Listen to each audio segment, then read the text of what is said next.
The palace of Zorith was awake through the night. Lanterns burned on every corner, and banners of blue and silver waved in the wind.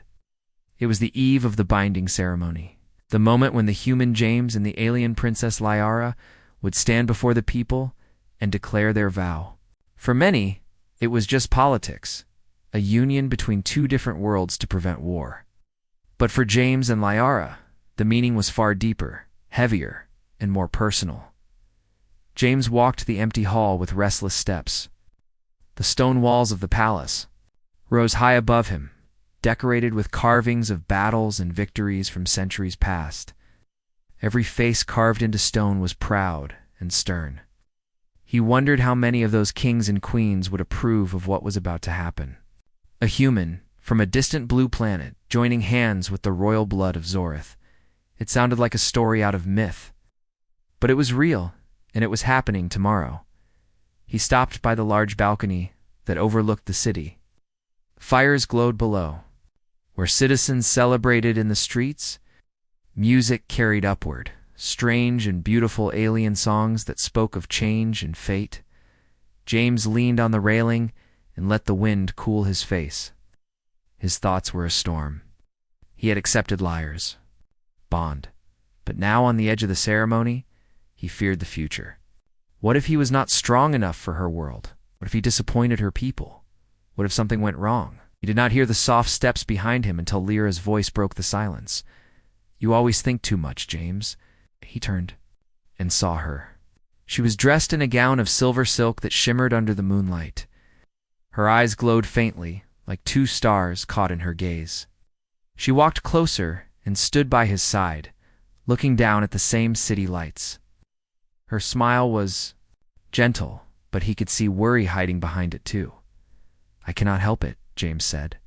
"Tomorrow changes everything. Not just for us, but for your people, for my world too." What if Liara raised her hand and pressed it against his chest, just over his heart? "Do you hear this?" she asked softly. "Your heart beats steady.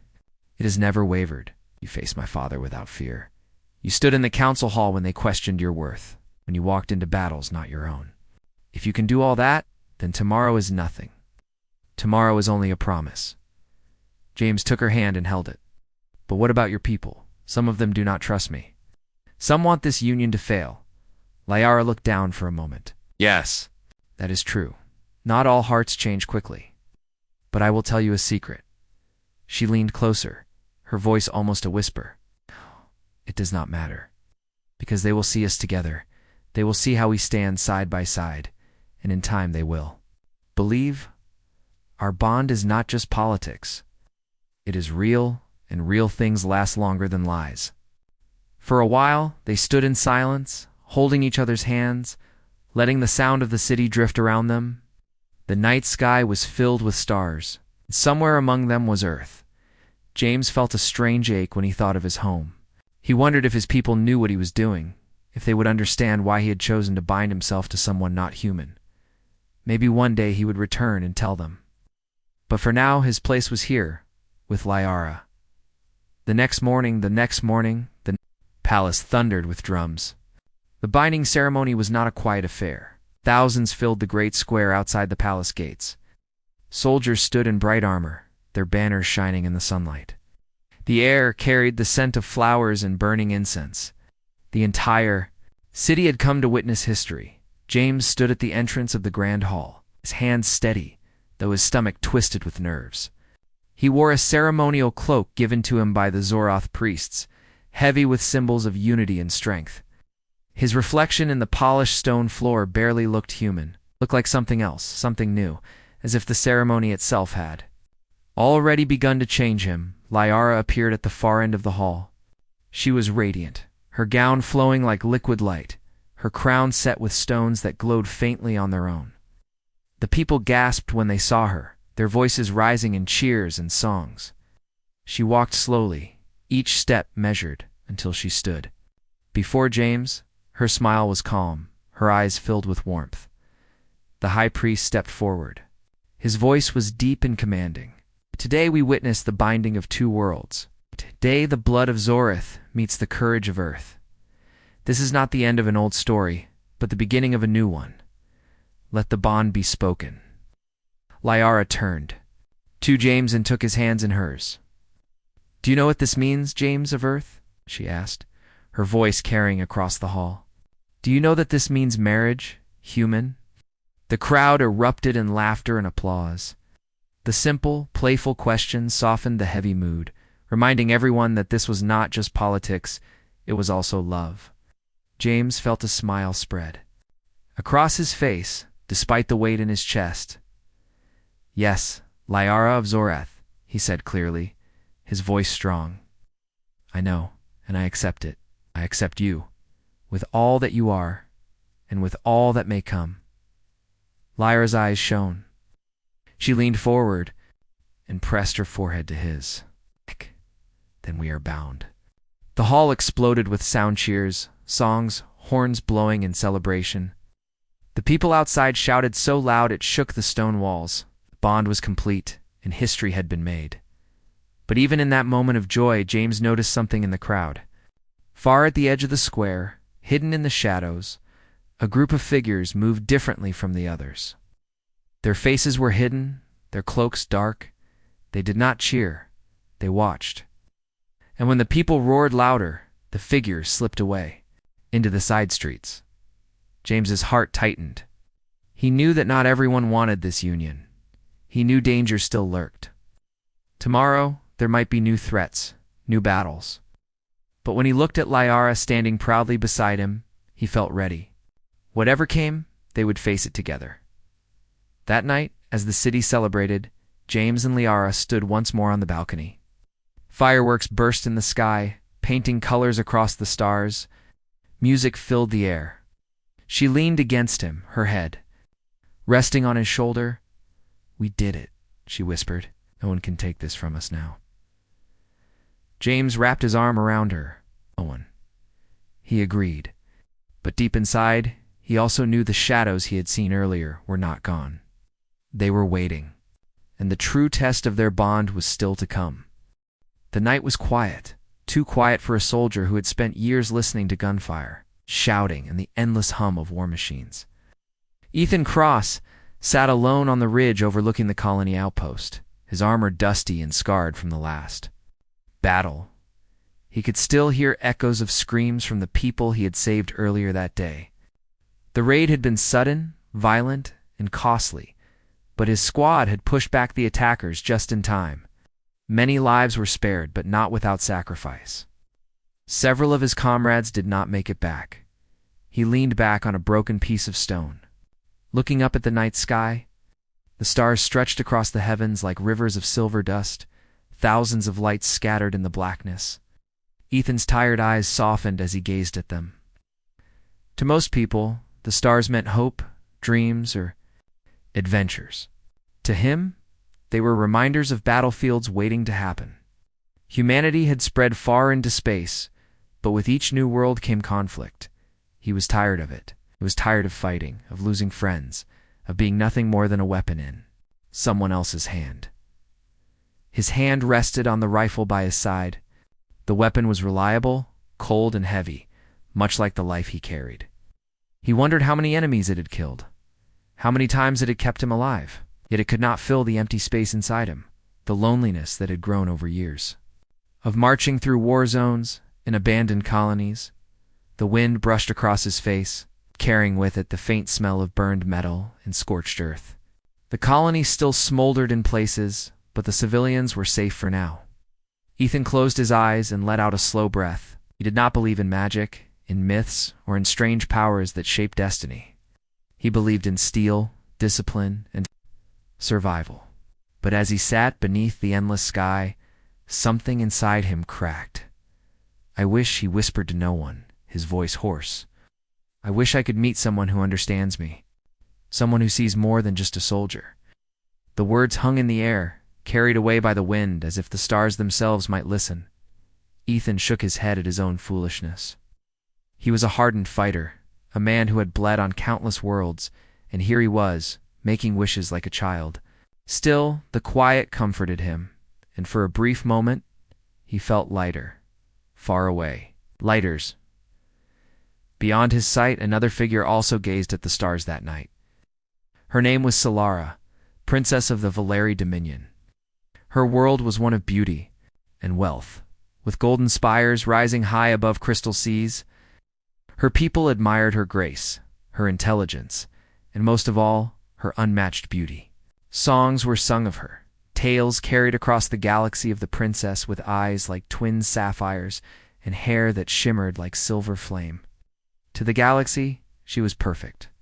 To herself, she was trapped. Solara sat on the balcony of her private chamber, wrapped in silken robes, her expression heavy with weariness. Courtiers praised her during the day. Suitors sought her hand for political gain. And the council constantly reminded her of her duty to the throne.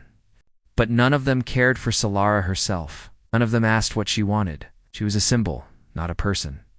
Her eyes drifted toward the stars, and she felt an ache in her chest. Somewhere out there, beyond the reach of her palace walls and suffocating duty, was freedom. Somewhere there might be someone who truly saw her, not as a princess, but as a woman. She closed her eyes and whispered softly into the night air, I wish I could meet someone who understands me. The universe is vast and filled with mysteries no scholar has yet explained. Some say there are currents of unseen energy flowing between stars, carrying thoughts, prayers, and dreams. On that night, across impossible distances, two voices made the same plea. Something ancient and powerful listened. Ethan woke the next morning to another day of duty. Orders arrived through his communicator. His squad was to escort a group of refugees to a safer zone. His commanding officer barked commands with little care for rest or wounds. Ethan nodded, strapped his armor back on, and prepared to march. He had no time for wishes anymore. The convoy moved through rocky terrain, armored vehicles kicking up clouds of dust. Civilians huddled together in the transports, eyes filled with fear and exhaustion. Ethan walked alongside, scanning the ridges. For signs of ambush, he felt the familiar tension in his body, the readiness to fire at a moment's notice. Then the attack came. Explosions shook the ground. As enemy raiders struck from hidden positions, plasma bolts tore through the sky, striking vehicles and scattering soldiers. Civilians screamed as soldiers rushed to form a defense line. Ethan fired back, his rifle barking in sharp bursts, cutting down attackers who charged with savage cries. The battle was fierce and chaotic. Ethan's squad fought bravely, but they were outnumbered. A missile struck one of the transports, sending fire and debris into the air. Ethan saw children trapped inside and without hesitation ran toward the flames. He kicked open the burning door, pulled the children out one by one, shielding them with his body from falling wreckage. His armor burned, his skin blistered. But he did not stop until every child was safe. As he stumbled back, coughing from smoke, another explosion erupted nearby. His squad leader shouted for retreat, but it was too late. Enemy fire rained down, and Ethan was caught in the blast of a plasma shell. The world turned white-hot and then black. For a moment he thought it was the end. Silence surrounded him, weightless and strange. He opened his eyes, expecting darkness, but instead saw soft golden light filtering through ornate windows. He was lying on a bed far too fine for a soldier, surrounded by towering figures in robes and armor. Their faces were alien. With elegant features and luminous eyes, panic surged through him. He tried to reach for his weapon, but it was gone. The guards raised their spears, ready to strike. Before they could, a calm voice filled the chamber. "Stand down," the voice commanded. Ethan turned his head and saw her. Solara. She stepped forward, her presence radiant, her beauty overwhelming, even through his haze of pain. She looked at him not with fear, not with disgust, but with curiosity. Their eyes met, and something unspoken passed between them, a strange recognition, feeling that neither could explain. "Who are you?" Solara asked softly, though her guards trembled in suspicion. Ethan, still weak, forced himself to sit up. His throat was dry, his voice cracked, but he managed to answer. "Ethan Cross, human soldier." Lips parted slightly, her sapphire eyes locking onto his. She had heard of humans, of their resilience, their wars, their wild, unpredictable spirit, but never had she seen one so close. And never had she felt this sudden pull. This invisible thread binding her to a stranger. The guards demanded his imprisonment, whispering warnings that humans were dangerous, unpredictable, and violent. But Solara raised her hand, silencing them. "No," she said firmly. "He stays. I want to know why he is here." Ethan frowned, confused. "Believe me, Princess, I'd like to know that too." As the chamber fell silent, the stars beyond the windows glowed brighter, as if they knew that a soldier's lonely wish and a princess's silent plea had brought two worlds together, and nothing in the galaxy would ever be the same again. Ethan sat in silence, still stunned by the strange palace around him. The walls were smooth, carved from a white stone that shimmered faintly in the light. Symbols he could not read glowed softly on the columns, and the air carried the scent of flowers unlike any he had ever smelled. It was peaceful, too peaceful for a man who had just been in the middle of a battle. His body ached, though strangely the burns and wounds he remembered from the explosion were gone. A faint silver band circled his wrist, glowing lightly whenever he tried to move too quickly. He guessed it was some kind of restraint, but it did not feel like a prison. The guards still stood around him, their tall frames wrapped in armor that gleamed like polished crystal. Their faces were sharp, almost too perfect, with skin that seemed to shimmer faintly. He looked at him with suspicion, ready to strike if he tried anything. And then there was her. Solara. She sat on a throne-like chair at the far side of the chamber, her long silver hair cascading over her shoulders, her eyes like sapphires fixed on him with curiosity. Ethan had fought on dozens of worlds, seen alien leaders and commanders before, but none like her. She was more than just beautiful. There was a presence about her, something commanding but also gentle, as if she carried the weight of an entire people and yet still longed to be free of it. "Human," she said softly, her voice carrying through. "The chamber, you are far from your world. How did you come here?" Ethan hesitated. He remembered the explosion, the blinding light, and then nothing until waking here. His instincts told him not to reveal too much, not to show weakness. But something about her eyes made him speak honestly. "I don't know," he admitted. "One moment I was in a battle, and the next I woke up here. Maybe I'm dead and this is some strange afterlife." A few guards muttered at his words, but Solara raised her hand, silencing them. "You are not dead," she said firmly. "You stand in the capital of the Valeri Dominion, my world." Ethan blinked. He had heard of the Valeri. Traitors, scientists, and smugglers spoke of them in hushed tones. They were powerful, ancient, and proud, with a culture that valued beauty, knowledge, and order. But they were also secretive, rarely allowing outsiders into their heartland. He should not be here. And yet somehow he was. Solara rose from her throne and walked closer. The guards tensed but obeyed when she gestured for them to lower their weapons. She stopped a few steps away from Ethan, studying him carefully. He met her gaze without flinching, though inside he felt the strangeness of the moment. "You are unlike any I have met," Solara said. "Most humans who speak of my people call us distant, unreachable, yet you stand here." Ethan gave a tired smile. "Trust me, Princess. This isn't exactly where I planned to be." A faint laugh escaped her lips, soft but genuine. The guards looked startled, as though hearing their princess laugh at a human's words was unthinkable. Solara seemed not to care. "You will not be harmed," she said after a pause. "But you must remain under watch until we understand why you are here." Ethan sighed. "I've been a soldier long enough to know when I'm a prisoner even. If the cell looks like a palace..." Solara tilted her head, her expression unreadable. "But sometimes fate brings people together for reasons we cannot yet see." Her words struck him strangely. He remembered his foolish wish beneath the stars, the quiet plea for someone to understand him. He pushed the thought aside, unwilling to believe in such nonsense. For the next several days, Ethan remained in the palace under guard. He was given food, rest, and strange garments of Valeri, designed to replace his damaged armor. The palace was alive with activity servants, rushing to carry scrolls and crystal devices, courtiers whispering in corridors, guards patrolling with silent discipline. Everywhere he went, people stared at him with wide, suspicious eyes. Humans were not welcome here. But Solara visited him often. Sometimes she asked him questions about humanity, their wars, their cities, their customs.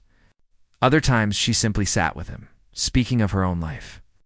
Ethan learned that though she was called the most beautiful princess in the galaxy, she felt like little more than a jewel locked in a display case. Her council controlled every choice, every word, every step she took. She was admired, but never truly known. In return, Ethan told her stories of Earth of oceans and mountains, of music played in the streets, of laughter around campfires between battles. He did not hide the darkness of his world, but he also showed her the small lights that made it worth fighting for. One evening, they sat together on a balcony overlooking the city. The towers of Valeri shone with pale light, and the skies were filled with graceful ships gliding like silver birds. "You carry sorrow with you," Solara said quietly, her eyes fixed on him. "I see it in the way you look at the stars." Ethan gave a bitter laugh. "War leaves marks you can't wash away. I've lost too many friends. Too many times I've asked what the point of it all is. Maybe that's why I made that stupid." Wish Solara turned to him, curious. Wish Ethan hesitated, then shrugged. "The night before the battle, I looked at the stars and wished I could meet someone who actually understands me. Someone who sees more than just the soldier." Her eyes widened slightly, though she said nothing. Inside her chest, her heart quickened. She remembered her own whispered wish on that same night, so far away, asking for someone who could see her beyond her crown. Could it be more than coincidence? Before she could speak, a sharp voice called from behind them. A member of the council had arrived, flanked by guards. His expression was stern, his words cold.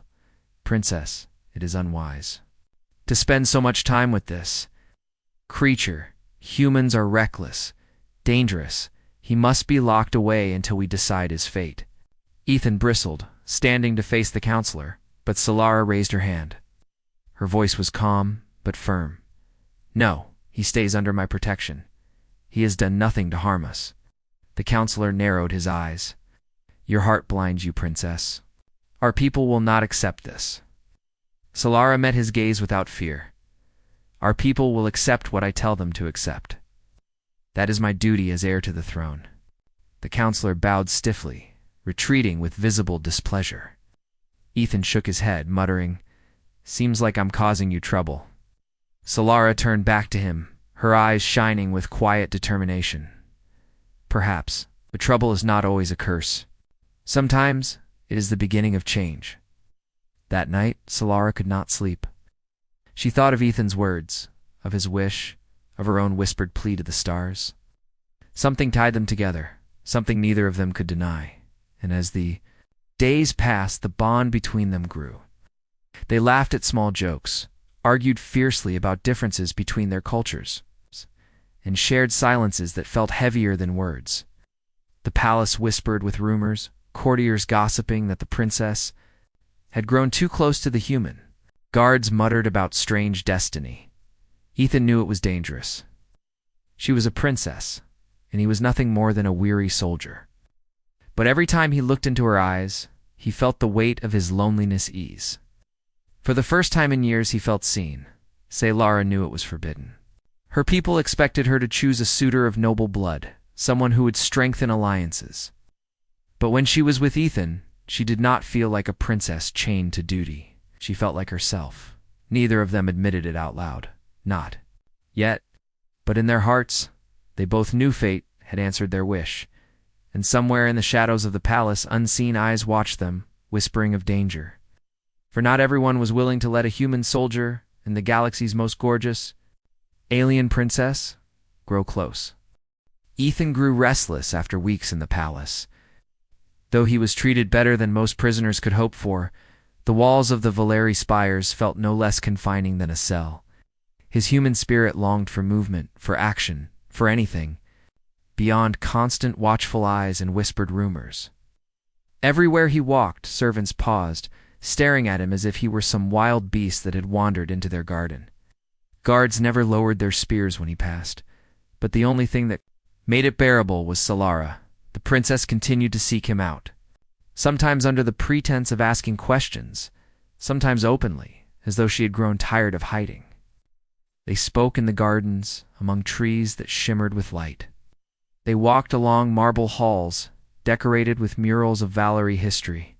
And sometimes, late at night, they stood on the balconies together, staring at the stars that had carried their wishes.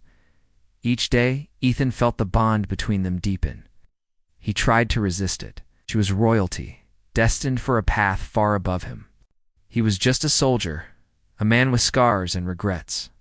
But when Solara smiled at him, when she laughed at his clumsy attempts to describe human food or human music, he forgot all of that. For the first time in years, he felt alive. Solara, too, felt something she had never known before. All her life, she had been surrounded by suitors, nobles, and council members who praised her beauty and wisdom, but never looked past the crown. Ethan was different. He spoke to her as if she were an equal, not a symbol. He argued with her, teased her, protected her. In his eyes, she was not a princess. She was simply Solara, but not everyone approved. One evening, while Ethan waited in the palace garden, a shadow moved among the trees. A man stepped forward, tall and cloaked in dark robes, his expression stern. Ethan's hand went instinctively to his side, but he had no weapon. The man's eyes glowed faintly in the half-light. "You should not be here, human," the man said. His voice was calm, but carried the weight of authority. Ethan narrowed his eyes. "I didn't exactly come here by choice." "You misunderstand," the man said. "You should not be near her. The princess has a destiny. Your presence threatens it." Before Ethan could reply, Solara appeared from the opposite side of the garden. She froze when she saw the man and bowed slightly. Though her expression was tight, "Counselor Varric," she said carefully, "you should not interfere with my guests." The man Varric did not bow. His eye stayed fixed on Ethan. "Your Highness, I speak only for the good of the Dominion. This soldier does not belong here. He will bring nothing but trouble." Ethan bristled. "Funny. I've heard that before, usually from people afraid of change." Solara stepped between them, her voice sharp. "Enough. Ethan stays under my protection." "That is my word as heir." Varric's lips pressed into a thin line. He bowed stiffly to her, then turned and melted into the shadows. Ethan let out a breath he hadn't realized he was holding. Solara turned to him, her eyes soft but troubled. "You must be careful. Varric is powerful among the council. He will not forget this." Ethan shrugged, though he felt a knot in his stomach. "Let him try. I've faced worse." But in truth, he knew that danger was growing. Days turned into nights, and their bond deepened. Ethan began to learn the ways of the Valair, how they trained their warriors, how they used strange crystals as both power and weapon, how they sang to the stars before battle. In turn, Solara listened to his tales of Earth, of humanity's stubbornness. Their laughter even in the darkest times, their endless will to survive. One night, they found themselves alone again on the balcony. The city below glittered like a field of diamonds. The air was cool, carrying the scent of alien blossoms. Solara stood close to him, her silver hair catching the moonlight.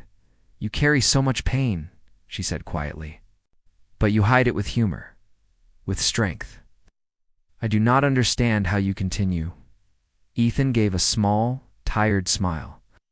"Because if I don't, then the pain wins, and I can't let it win. That's what it means to be human. We keep going, no matter what." Solara turned her face toward him, her sapphire eyes filled with something he had never seen before. Not admiration, not curiosity. Something deeper. "And if I told you," she said softly, "that I no longer see you as just a soldier." "What?" Then Ethan froze. His heart pounded. Every instinct screamed at him to back away, to remind her she was a princess and he was nothing. But another part of him, the part that had whispered to the stars, refused to let go. He stepped closer. Then I'd say, "I feel the same." For a moment, neither moved. The silence was heavy, filled with all the words they could not say. Then, slowly, Solara reached for his hand. Her fingers were warm, delicate, yet strong. Ethan's rough hand closed around hers. They stood together in silence, the stars burning above them, the city glowing below. two souls bound by a wish they had never truly believed would be answered, but outside the palace walls, rumors spread faster than fire. Courtiers whispered of the princess's secret meetings with the human. Guards muttered of forbidden bonds. And in the council chamber, Varric's voice rose above the others, filled with anger and fear. "The princess risks everything," he declared. "The soldier is dangerous. And if the rumors of their closeness are true, then disaster awaits." Us all, the council argued, some demanding Ethan's removal, others urging patience. But Varric's words carried weight. Plans began to form in the shadows, plans to separate the princess from her human companion. Solara sensed the storm gathering, but she refused to let fear rule her. She met Ethan again, despite the whispers, despite the warnings. And each time, the bond between them grew stronger. One night, as they spoke under the stars, Solara whispered the truth that had haunted her since his arrival. "Ethan, the night you came here, I made a wish to. I wished to meet someone who understood me, who saw me as more than a princess. When I saw you, I felt as if the stars themselves answered me." Ethan stared at her, stunned. His heart raced. His own wish echoed in his mind, the foolish words he had spoken beneath a broken sky. Could it be? Could the universe truly have tied them together? Before he could answer, the sound of footsteps broke the moment. Guards rushed onto the balcony, their weapons drawn. "By order of the council," one of them declared, "the human is to be taken into custody." Solara stepped forward, her voice sharp as steel. "No, he is under my protection." The guards hesitated, torn between loyalty to their princess and obedience to the council. Varric himself appeared behind them, his eyes cold. "Forgive us, princess," he said smoothly, "but this is for the good of the Dominion." Ethan clenched his fists, ready to fight, but Solara gripped his arm. "No," she whispered. "Do not. That is what they want." He looked into her eyes and saw her fear, but also her determination. Slowly he lowered his hands. The guards stepped forward, placing restraints on him once again, as they dragged him away. Solara's voice rang out, fierce and unyielding. "You cannot keep him from me, Varric. No matter what you do, the stars themselves have bound us, and nothing you fear will stop it." Varric said nothing. But the small smile on his lips told Ethan one thing. Clearly this was only the beginning of the struggle, and deep inside, the palace destiny stirred, waiting for the moment when their bond would change not only their lives, but the fate of the entire galaxy. The palace felt colder after Ethan was taken away. Solara walked through its golden halls with her head held high, but inside her heart was heavy. She had fought the council before, but never like this. They had dragged him away, locked him in a guarded chamber, and whispered lies into the ears of anyone who would listen. She visited him when she could, sometimes with guards watching, sometimes in secret. Ethan tried to comfort her, to assure her he could endure it. He had endured worse in battlefields and prisons. But Solara knew this was not like other wars. This was a war of whispers, of shadows, of laws and traditions that bound her as tightly as any chains. One evening she sat alone in her chamber, staring out at the stars. She pressed a hand against her chest, feeling the strange rhythm of her body. She had been tired lately, weaker, her emotions running wild in ways she could not explain. At first she thought it was stress. But when the healers examined her, their faces turned pale. They bowed quickly and whispered words she never thought she would hear. "Your Highness, you are carrying life." Solara froze, her mind spun, her breath catching in her throat. Carrying life? That was impossible. She had never been with any of her suitors, never allowed any closeness beyond Ethan. And Ethan was human. The union of their two species was believed to be impossible. The council had always said so. Scholars had written it in their records. The idea itself was treated as nonsense, and yet it was true. When the healers left, Solara sat in silence, her hands trembling. Her mind returned to that night on the balcony, to the moment she had taken Ethan's hand and whispered her truth. To him, she remembered the stars burning above them, brighter than ever. A wish had tied them together. And now that wish had created something more. Her child, at first, fear consumed her. What would her people say? What would the council demand?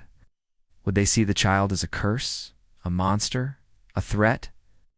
She imagined their cold voices, their sharp commands, their demands that she'd give up her child for the good of the Dominion. But then she thought of Ethan, his weary smile, his strength, his stubborn spirit that never yielded even when the galaxy broke him again and again. She thought of the warmth in his eyes when he looked at her, not as a princess, but as herself. Slowly, fear gave way to something stronger. Determination. She placed her hands firmly over her stomach and whispered, "I will protect you, no matter what." The truth could not be hidden for long. The palace was filled with eyes and ears. The council demanded to see her when the whispers reached them. Solara stood before them in the great chamber, her head high, her robes flowing around her like silver fire. The counselors sat in their seats, their faces grave. Varric, as always, was the first to speak. "Is it true, princess?" he asked coldly. "Are you carrying the child of the human?" Gasps filled the chamber. Solara did not flinch. "Yes," she said firmly. "It is true." The chamber erupted in outrage. Some counselors slammed their hands against the table. Others shouted for her to be stripped of her title. Varric's voice cut through them all, sharp and furious. "This is an abomination. It is not possible. Our blood cannot mix with theirs. And yet, if it is true, then this child is a danger to us all. The galaxy will see it as a threat. We cannot allow it to live." Solara's eyes blazed with fury. "You will not touch my child. I am your heir, your future queen, and I will protect what is mine." Varric sneered. "You risk the throne for the sake of a soldier's mistake?" "It is no mistake," Solara said, her voice steady. "It is destiny." The council argued for hours. Some demanded the child be taken from her. Others feared the wrath of the people if such an act was revealed. But Varric pushed harder, warning that rival empires would see the child as a weapon, as something to be captured or destroyed before it could grow. And in that, he was right. Word spread beyond the palace walls. Traitors carried whispers across. The Star's spies delivered secrets to rival thrones. Soon, the galaxy trembled with the news. The Valeri princess was carrying a child by a human. Reactions were swift and fierce. Some saw it as an omen of hope, a bridge between two worlds. Others saw it as a disaster that could shatter the balance of power. Armies began to move in the shadows, preparing to strike not just at the Valeri, but at the unborn child they feared. Might unite two species into one unstoppable force. Ethan heard the news from Solara herself. She came to him in the guarded chamber late at night, her face pale but determined. She closed the door behind her and spoke the words that left him. "Stunned, Ethan, I am with child. Yours." For a moment he could not breathe. His mind reeled, his heart pounded. That's not possible, humans." "And Valeri, it should not be," she interrupted. "But it is. Our wishes, our bond. It made the impossible real." He sat heavily on the bench, his hands shaking. A flood of emotions crashed through him: fear, guilt, wonder, joy, disbelief. "Solara, I never meant to ruin your life. Council, your people, they'll hate me for this. They'll hate the child." Solara knelt before him, taking his hands in hers. Her eyes burned with fierce light. "Let them hate. I do not care. This child is not a curse. It is a gift, proof that the stars chose us, and I will protect it with my life." Ethan swallowed hard, tears stinging his eyes. He had lost comrades, families, even pieces of himself in the endless war. But now, somehow life had given him something he never thought he would have: family. He pulled her close, whispering then, "I'll protect both of you, with everything I am." But the walls of the palace were not strong enough to keep out the storm that was coming. Within days, enemy ships appeared at the edge of Valeri space. Old rivals, greedy empires, and shadow factions united by one desire, to claim the unborn heir. Some wanted to use the child as a weapon, others to destroy it before it could change the galaxy. The Valeri Council met in panic. Varric urged surrender, arguing the princess should be hidden away until the problem was dealt with. But Solara stood tall in the chamber, her voice cutting through their fear. No, I will not run. I will not hide. This child is the future of our people, and I will not let cowards or enemies take it from me. And Ethan, standing by her side despite the council's anger, spoke words that silenced them all. You've built walls and laws to keep yourselves safe. But sometimes walls only make you weak. Out there, wars are won not by fear, but by courage. If you want Solara and the child safe, then let me fight for them. That's what humans do. That's what I do. Some counselors scoffed, others whispered, doubt? But Solara looked at him with pride. You see only a soldier, she told the council. But I see the one man who has never failed me. If you will not stand with him, then you will stand against me. The council could argue no longer. For the first time in centuries, the Valeri throne defied its own laws, not for politics, not for power, but for the bond between a human soldier and their princess. As enemy fleets gathered on the horizon, the soldiers prepared for war. One truth echoed across the stars. A wish had been made. A bond had been formed. And now, a child carried the power to change the galaxy forever.